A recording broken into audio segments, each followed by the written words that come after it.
Hi అందరికీ, అందరూ ఎలా ఉన్నారు? బాగున్నారా? నేను ప్రీవియస్ వీడియోలో మీతో షేర్ చేశాను కదండి. నేను ఇట్లాగా టమాటా చెట్లు పెట్టాను, గుత్తులు గుత్తులు కాయలు వచ్చాయనేసి. ఇదిగో చూడండి, ఒక్కొక్క చెట్టుకి 10 కాయలు, 15 కాయలు అలా వచ్చాయి. ఒక్కొక్క చెట్టుకి 2, 3, 4 అలా వచ్చాయి. ఒక 15 వరకు ఉంటాయి టమాటా చెట్లు. మంచిగా వచ్చాయి. ఇంటి ముందు కొంచెం ప్లేస్ ఉంటే వేసుకున్నాను.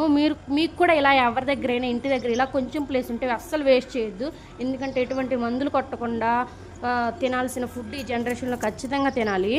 సో ఇట్లాంటి అవకాశం పోగొట్టుకోవద్దు. ఎంతో కొంతైనా ఇట్లా ట్రై చేసి హార్వెస్ట్ చేసి తిందాము. ఆకుకూరలు, ఇట్లా తోటకూర, ఇవన్నీ ప్రీవియస్ వీడియోస్లో ఉంటాయి. ఎవరైతే ఫస్ట్ టైం నా వీడియో చూస్తున్నారో సబ్స్క్రైబ్ చేసుకోండి, లైక్ చేయండి, షేర్ చేయండి, కామెంట్ చేయండి.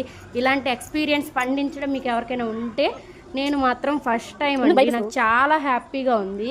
ఇట్లా ఇక పుదీనా, కొత్తిమీర, తోటకూర, బచ్చల కూర, టమాటాలు అన్నీ ఇట్లానే పండిస్తూ ఉన్నాను. ఇక ఉన్న ప్లేస్లోనే చేస్తున్నాను. బీరకాయ, నేతి బీరకాయ ఇవన్నీ ఖచ్చితంగా ఫస్ట్ కాయ కోసి దేవుడికి పెట్టాను.